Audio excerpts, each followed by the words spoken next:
Hi friends, welcome to my channel. நாம் இந்த வீடியோல எதை பத்தி பார்க்க போறோம்னா டெய்லி நம்ம லைஃப்ல அதிகமா யூஸ் பண்ற சென்டென்ஸை வந்து மேக் பண்ணி பேசுறது எப்படின்னு தான் நாம இந்த வீடியோல பார்க்க போறோம். ஓகே फ्रेंड्स, வீடியோக்குள்ள போறதுக்கு முன்னாடி நம்ம சேனல் ஃபர்ஸ்ட் டைம் பார்க்கறீங்கன்னா சப்ஸ்கிரைப் பண்ணுங்க. இந்த வீடியோ உங்களுக்கு பிடிச்சிருந்தா லைக் பண்ணுங்க. ஓகே, வீடியோக்குள்ள போகலாம். ஓகே, ஃபர்ஸ்ட் பாருங்க. நான் அத அப்பவே சொன்னேன். நம்ம சொல்றோம்ல, நான் அத அப்பவே சொன்னேன். நீ அப்பவே என்கிட்ட சொல்லி இருக்கலாம், ஆனா சொல்லல தானே. நீ அப்பவே என்கிட்ட சொல்லி இருக்கலாம். அடுத்து, நான் அப்பவே அவளிடம் கேட்டேன். நம்ம சொல்றோம்ல, நான் அப்பவே அவகிட்ட கேட்டேன். அடுத்து, அவன் அப்பவே கிளம்பிட்டான், அப்போதே கிளம்பிட்டான். இந்த மாதிரி நம்ம சொல்லுவோம் தானே. எப்படி நம்ம வந்து சென்டென்ஸ் மேக் பண்றதுன்னு பார்க்கலாம். பாருங்க, நான் அத அப்பவே சொன்னேன்னா பாஸ்ட் முடிச்சு போனதை பத்தி பேசுறோம். அப்ப சிம்பிள் பாஸ்ட் டென்ஸ் படி எப்படி எழுதணும்?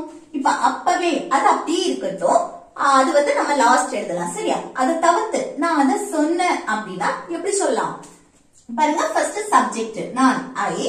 அடுத்து என்ன வெர்ப் வரும். அந்த வெர்ப் வந்து என்னது V2 ஃபார்ம்ல இருக்கும், பாஸ்ட் ஃபார்ம்ல இருக்கும். அப்ப நான் அத சொன்னேன், சொல்லக்கூடிய செயல். சொல்றதுக்கு இங்கிலீஷ்ல சே, அதோட பாஸ்ட் செட். இங்க டோல்டுன்னு எழுதினாலும் தப்பு கிடையாது. சரியா? அப்போ ஐ செட், நான் சொன்னேன். இது அதைனா இட், இல்லனா தட். அடுத்து அப்பவே அப்போதே அப்படின்னு சொல்றதுக்கு ரைட் தென்.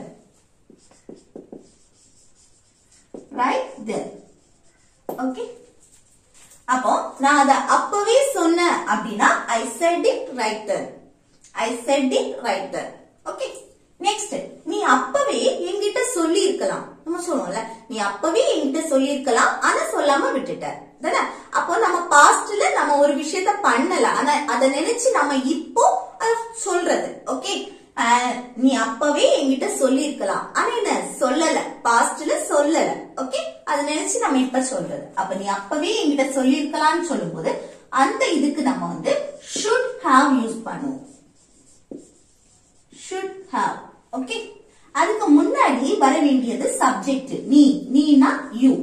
யூக்கு அடுத்துதான் should have. ஒரு விஷயத்த பாஸ்ட் சொல்லி இருக்கலாம், ஆனா சொல்லல, அதை நினைச்சு நம்ம இப்ப சொல்றது. Okay, should have, you should have. அடுத்து என்ன வரணும்? verb வரும். verb எது? என்கிட்ட சொல்லி இருக்கலாம், சொல்லக்கூடிய செயல். சொல்றதுக்கு இங்கிலீஷ்ல என்னது? சேன்னு சொல்லுவோம், அல்லாம டெல்னு சொல்லுவோம். ஆனா இந்த இடத்துல டெல் யூஸ் பண்றது கரெக்ட். டெல்லோட V3 ஃபார்ம் தான் இருக்கணும். V3 என்னது? verb told.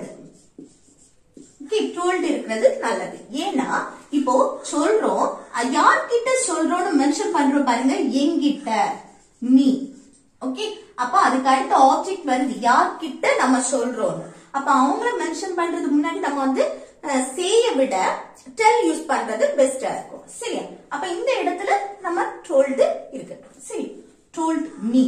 அடுத்து அப்பவே அப்படின்னு சொல்லும் போது ரைட் தென். இந்த இடத்துல நம்ம வந்து என்னது verb வந்து told யூஸ் பண்ணாலும் தப்பு கிடையாது. சரி, அப்போ you should have told me right then. You should have told me right then. அப்படின்னா நீ அப்பவே என்கிட்ட சொல்லி இருக்கலாம், ஆனா என்ன சொல்லல. அடுத்து, நான் அப்பவே அவகிட்ட கேட்டேன். நம்ம சொல்லுவோம்ல, நான் அப்பவே அவகிட்ட கேட்டேன். இது எப்படி சொல்லலாம்? அப்போ நான் அவளிடம் கேட்டேன் அப்படின்னா கேட்டேன் பாஸ்ட் முடிச்சு போனதை பற்றி பேசுறோம். இப்போ ஃபர்ஸ்ட் சப்ஜெக்ட் நான், ஐ. அடுத்து கேக்குறதுக்கு ஆஸ்க், பாஸ்ட் பற்றி தானே பேசுறோம், அப்போ ஆஸ்க்ட். அடுத்து அவளிடம், ஹர், ஆப்ஜெக்ட். அடுத்து அப்பவேன்னு சொல்லும் போது right then.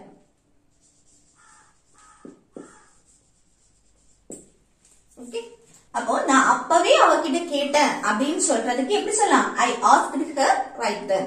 I asked her right then. Okay, next, அவ அப்பவே கிளம்பிட்டா. நம்ம சொல்லுவோம்ல, அவ அப்பவே கிளம்பிட்டா. இது எப்படி சொல்றது பாருங்க. அவன் கிளம்பிட்டான் அப்படின்னு சொல்லணும்னா பாஸ்ட் முடிச்சு போனதை பத்தி பேசுறோம். அப்ப அவன், he, சப்ஜெக்ட். அடுத்த verb கிளம்புறதுக்கு leave, அதோட பாஸ்ட் left. ஓகே, அடுத்து அப்பவேன்னு சொல்லும் போது ரைட் தென். ஓகே, அப்போ அவன் அப்பவே கிளம்பிட்டான் அப்படின்னா he left right then. he left right then. Okay. அடுத்து நெக்ஸ்ட் பாருங்க, அவன் அப்பவே பணத்தை கொடுத்துட்டான். நம்ம சொல்லுவோம்ல, அவன் அப்போதே பணத்தை கொடுத்துட்டான் அப்படின்னு. இது எப்படி சொல்றது பாருங்க, கொடுத்துட்டான் பாஸ்ட் முடிஞ்சு போனதை பத்தி பேசுறோம். அப்ப அவன் சப்ஜெக்ட் he, verb past ஃபார்ம்ல இருக்கும் தானே. கொடுக்கிறதுக்கு இங்கிலீஷ்ல give, அதோட பாஸ்ட் gave. அடுத்து என்ன கொடுத்தான், பணத்தை, அப்போ the money. அடுத்து அப்பவே right then. Okay. அவன் அப்பவே பணத்தை கொடுத்துட்டான் அப்படின்னு சொல்றதுக்கு he gave the money right then. He gave the money right then. Okay. Next, நீ ஏன் இதெல்லாம் கேக்குற, நம்ம கேட்போம்ல, நீ ஏன் இதெல்லாம் கேட்டுட்டு இருக்க அப்படின்னு. இது எப்படி கேட்கலாம், நீ ஏன் இதெல்லாம் கேக்குறாய், கேட்டுட்டு இருக்க. அப்போ present continuous, இப்போ presentல அந்த செயல் கண்டினியூஸா நடக்கு. அத வந்து நம்ம இப்போ presentல நடக்கிறத கண்டினியூஸா அந்த செயல் நடந்துட்டு இருக்கு. அப்போ present continuous tense படி கேட்கலாம், இல்ல simple present tenseல கேட்கலாம். ஓகே. அப்போ நீ ஏன் இதெல்லாம் கேட்டுட்டு இருக்க, கேக்குற அப்படின்னு சொல்றது நம்ம present continuous tense படி நம்ம கேட்கலாம். சரியா? அப்போ ஏன், ஏன்னா why. அடுத்து என்ன வரும், இப்போ present continuous tense படி நம்ம क्वेश्चन கேக்குறோம் அப்படினா அங்க be verb யூஸ் பண்ணி தான் கேட்போம். be verb தான் ஃபர்ஸ்ட் யூஸ் பண்ணுவோம். இங்க வந்து wh வந்திருக்கனால அத ஃபர்ஸ்ட் எழுதிட்டு அடுத்து be verb யூஸ் பண்ணனும். be verb present continuous tense க்கு எது யூஸ் பண்ணுவோம்னா am, is, are. இந்த மூணுல ஒன்னு அது சப்ஜெக்ட்ட பொறுத்து verb. இங்க சப்ஜெக்ட் நீ வந்திருக்கு, நீனா you.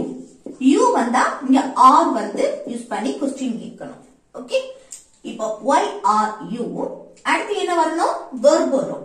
சாதாரணமா நம்ம ஸ்டேட்மெண்ட் பேசும்போது அங்க வந்து ஃபர்ஸ்ட் சப்ஜெக்ட் எழுதுவோம், அடுத்து be verb எழுதுவோம், அடுத்து verb எழுதுவோம். verb கூட ing சேர்த்து பேசுவோம்.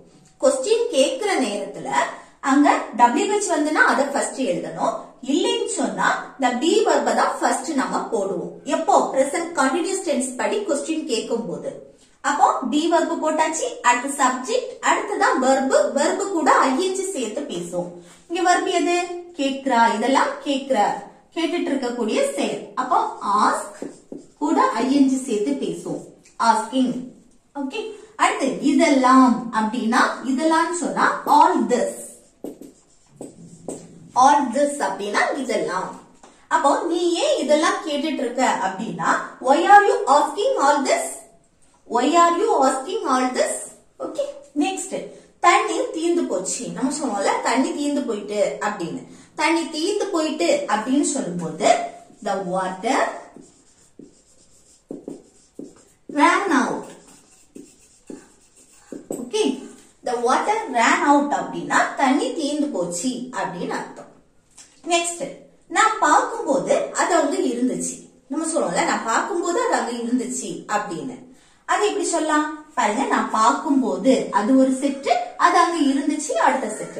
இல்ல வந்து பாஸ்ட்ல தான் இருக்கு. ஓகே. நம்ம பாஸ்ட பத்தி தான் பேசுவோம். நான் பார்க்கும்போது அது அங்க இருந்தது, இருந்துச்சு அப்படின்னு சொல்றது பாஸ்ட பத்தி பேசுறோம், முடிஞ்சு போனதை பத்தி. அப்போ இல்ல ஃபர்ஸ்ட் இதை எடுப்போமா, இதை எடுக்கும்போது எப்படி எழுதலாம், அது அங்க இருந்துச்சு அப்படின்னு சொல்லும் போது எப்படி சொல்லலாம், அங்க வந்து மெயின் verb வரல, ஒன்ன பத்தி அதோட நிலையை சொல்றோம். ஓகே. அது எங்க இருந்துச்சு அப்படின்னு சொல்லும் போது அது அங்க இருந்துச்சு, அது அங்க இல்ல, இந்த மாதிரி சொல்லுவோம்ல, அது எப்படி இருந்தது, என்னவா இருந்தது, இந்த மாதிரி எல்லாம் சொல்லும் போது அங்க என்ன be verb யூஸ் பண்ணி தான் நம்ம பேசுவோம், மெயின் verb வராது. அப்ப எப்படி, ஃபர்ஸ்ட் சப்ஜெக்ட் அது, அதுனா it. அடுத்துதான் be verb, main verb use பண்றது be verb. be verb என்ன, இருந்துச்சு அப்படின்னா பாஸ்ட், was இல்லனா were யூஸ் பண்ணனும். இங்க சப்ஜெக்ட் it வந்திருக்கு, சோ was தான் யூஸ் பண்ணுவோம். ஓகே. it was. அடுத்து அங்க, அங்கேனா the. it wasனா அது இருந்துச்சு, எங்க, அங்க. அப்ப அது அங்க இருந்துச்சுன்னு சொல்லும்போது it was there. it was there அப்படின்னா அது அங்க இருந்துச்சு, அந்த இருந்துச்சு அதுக்கு தான் அர்த்தம் கொடுக்குது was. ஓகே. அப்போ அது அங்க இருந்துச்சுன்னா it was there. அடுத்து நான் பார்க்கும்போது, அந்த போது அதுக்கு when. அடுத்து சப்ஜெக்ட் நான் I. அடுத்து இங்க என்னது சென்டென்ஸ் வந்து பாஸ்ட்ல தானே இருக்கு. அப்போ பார்க்கிறதுக்கு இங்கிலீஷ்ல see, அதோட பாஸ்ட் saw. ஓகே, அப்போ நான் பார்க்கும்போது அது அங்க இருந்துச்சுன்னு சொல்றதுக்கு it was there when I saw. It was there when I saw. Okay, அடுத்து நெக்ஸ்ட் பாருங்க. அவன் எத்தனை மணிக்கு வந்தான்னு எனக்கு தெரியல. நம்ம சொல்லுவோம்ல அவன் எத்தனை மணிக்கு வந்தான்னு பாஸ்ட். இப்போ நம்ம சொல்றோம் எனக்கு தெரியல அப்படின்னு. அப்போ இது எப்படி சொல்றது? இது வந்து பாஸ்ட் ஃபார்ம்ல இருக்கு பாருங்க. அவன் எத்தனை மணிக்கு வந்தான்னு. இது வந்து ஒரு செட், இது ஒரு செட். அல்ல இது வந்து பாஸ்ட்ல இருக்கு. எனக்கு தெரியல அப்படின்னு நான் இப்ப பிரசன்ட்ல சொல்றேன். ஓகே, அப்ப இத வந்து என்னது சிம்பிள் பிரசன்ஸ் படி நெகட்டிவ்ல சொல்லுவோம் தானே. எனக்கு தெரியல, ஐ டோன்ட் நோ. இது எல்லாருக்குமே தெரியும் தானே. ஐ டோன்ட் நோ அப்படின்னா எனக்கு தெரியல. அடுத்து என்ன தெரியல, அவன் எத்தனை மணிக்கு வந்தான்னு. அப்ப அவன் எத்தனை மணிக்கு, அதுக்கு வாட் டைம். அடுத்து சப்ஜெக்ட் என்ன, அவன். அவன்னா he. அடுத்து வெர்ப் வந்தான், பாஸ்ட்ல சொல்லணும். வரதுக்கு இங்கிலீஷ்ல come, அதோட பாஸ்ட் came. ஓகே, இந்த வாரத்துக்கு arrivedனு கூட சொல்லலாம். arrive, அதோட பாஸ்ட் arrived. ஓகே, இப்படியே சொல்லலாம். அப்போ அவன் எத்தனை மணிக்கு வந்தான்னு எனக்கு தெரியலன்னு சொல்றதுக்கு I don't know what time he came. Okay, I don't know what time he came. Okay, அடுத்து நெக்ஸ்ட் பாருங்க. அது உன்னுடையதுன்னு நினைச்சேன். நம்ம சொல்லுவோம்ல அது உன்னுடையதுன்னு நான் நினைச்சேன் அப்படின்னு. இது எப்படி சொல்லலாம்? அது உன்னுடையதுன்னு யார் நினைச்சேன், நான் நினைச்சேன், நினைத்தேன் அப்படின்னு. அப்ப என்ன பாஸ்ட்ல இருக்குதானே, நான் உன்னுடையதுன்னு நினைத்தேன். அப்போ நினைத்தேன்னா I thought. நினைக்கிறதுக்கு think, அதோட பாஸ்ட் thought. I thought, நான் நினைச்சேன். என்ன நினைச்சேன், அது உன்னுடையதுன்னு. ஓகே, அப்போ அது உன்னுடையது அப்படின்னு சொல்லும் போது இங்க என்னது மெயின் வெர்பு வராது. அப்போ ஒரு பொருள் உன்னுடையது, என்னுடையது இந்த மாதிரி சுட்டி காட்டும் போது அங்க மெயின் வெர்பு வராது, டி வெர்ப் தான் யூஸ் பண்ணும். சரியா? அப்போ அது, அதுனா சப்ஜெக்ட் இட். அடுத்து என்ன வரணும், பி வெர்ப் தான் அந்த மெயின் வெர்பா யூஸ் பண்ணும் சப்ஜெக்ட்டுக்கு அடுத்து. இல்ல வந்து என்னது உன்னுடையது, பாஸ்ட பத்தி தானே பேசுறோம். அப்ப இங்க என்ன வரணும், வாஸ் வரும். பாஸ்டுக்கு வாஸ் இல்லனா வேர், இங்க சப்ஜெக்ட் இட் வந்திருக்கு, சோ வாஸ் தான் வரும். ஓகே, அடுத்து உன்னுடையதுன்னு, உன்னுடையது அப்ப எஸ். அது உன்னுடையதுன்னு நினைச்சேன் அப்படின்னா I thought it was yours. I thought it was yours. Okay, next இங்க லேசா மழை பெய்யுது நம்ம சொல்லுவோம்ல, கேப்போம் தானே நம்ம ஃப்ரெண்ட்ஸ் கிட்டயோ யார்கிட்டயோ, அங்க மழை பெய்யுதா, இங்க லேசா மழை பெய்யுது இந்த மாதிரி சொல்லுவாங்க தானே. இங்க லேசா மழை பெய்யுது, இது எப்படி சொல்லலாம், லேசா மழை பெய்யுது, லேசா மழை பெஞ்சிட்டு இருக்கு. ஓகே, அததான் பெய்யுதுன்னு சொல்றோம். பெஞ்சிட்டு இருக்கு, இப்போ பிரசன்ட்ல அந்த செயல் கண்டினியூஸா நடந்துட்டு இருக்கு. அப்ப பிரசன்ட் கண்டினியூஸ் டென்ஸ் படி எழுதலாம். அப்போ மழையை மென்ஷன் பண்ணும்போது அங்க சப்ஜெக்ட் என்ன வரும், இட். அப்போ இப்போ பிரசன்ட்ல அந்த செயல் நடந்துட்டு இருக்கு, பிரசன்ட் கண்டினியூஸ் படினா ஃபர்ஸ்ட் சப்ஜெக்ட், அடுத்து பி வெர்ப். பி வெர்ப் என்ன வரும் பிரசன்ட் கண்டினியூஸ் டென்ஸ்க்கு, am, is, are. அதுல சப்ஜெக்ட் இட் வந்திருக்கு, சோ இங்க என்ன வரணும், is. it is. அடுத்து என்ன வரணும், verb, மழை, rain. கூட ing சேர்த்து பேசுவோம், raining. அடுத்து எப்படி மழை பெய்யுது, லேசா, இப்போ lightly. அடுத்து இங்க, இங்கனா here. அப்போ இங்க லேசா மழை பெய்யுது, மழை பெஞ்சிட்டு இருக்கு அப்படின்னு சொல்றதுக்கு it is raining lightly here. It is raining lightly here. அடுத்து இங்க நல்ல மழை பெய்யுது நம்ம சொல்லுவோம்ல, இங்க நல்ல மழை பெய்யுது அப்படின்னு. இது எப்படி சொல்றது, இதேதான் மழை மென்ஷன் பண்ணும்போது it, present continuous tense படி இங்க நல்ல மழை பெஞ்சிட்டு இருக்கு அப்படின்னு சொல்றோம். இப்போ it is raining. அடுத்து நல்ல மழை பெய்யுதுன்னா heavily. அடுத்து இங்க, இங்கனா here. ஓகே, அப்போ இங்க நல்ல மழை பெஞ்சிட்டு இருக்கு அப்படின்னு சொல்லும்போது it is raining heavily here. It is raining heavily here. Okay, அடுத்து நெக்ஸ்ட் பாருங்க, எங்கன்னு நான் கேட்கல, எப்போன்னு நான் கேட்கல, இந்த மாதிரி நம்ம சொல்லுவோம் தானே. அப்போ எங்கன்னு நான் கேட்கல, அவங்க எங்க போயிருக்காங்க, எங்க போயிருக்காங்கன்னு தெரியல, நான் எங்கன்னு கேட்கல, இந்த மாதிரி நம்ம சொல்லுவோம் தானே. அப்ப அப்போ எங்கன்னு நான் கேட்கலன்னு சொல்றதுக்கு எப்படி சொல்லலாம் பாருங்க. நான் கேட்கல, பாஸ்ட் முடிஞ்சு போனதை பத்தி நம்ம பேசுறோம். ஓகே, பாஸ்ட்ல நடந்த கேட்கும்போது நான் கேட்கலன்னு நெகட்டிவ்ல சொல்றோம். அது எப்படி சொல்லலாம்? ஃபர்ஸ்ட் சப்ஜெக்ட் நான், ஐ, எங்கன்னு அது அப்படியே இருக்கட்டும். சரியா? எங்கன்னு நான் கேட்கல, இதை மட்டும் தான் நம்ம எடுக்கிறோம். நான் கேட்கலன்னா ஐ சப்ஜெக்ட், அடுத்து கேட்கல அப்படின்னு நெகட்டிவ்ல சொல்றோம். அப்ப என்ன? didn't, பாஸ்ட் தானே. சோ didn't, அடுத்து கேக்குறதுக்கு ask. அப்ப didn't ask அப்படின்னா கேட்கல. நான் கேட்கல அப்படின்னா I didn't ask. எங்கன்னு, எங்கே, where, அவ்வளவுதான். சரியா? அப்ப நான் எங்கன்னு கேட்கல அப்படின்னு சொல்றதுக்கு I didn't ask where. I didn't ask where அப்படின்னா எங்கன்னு கேட்கல.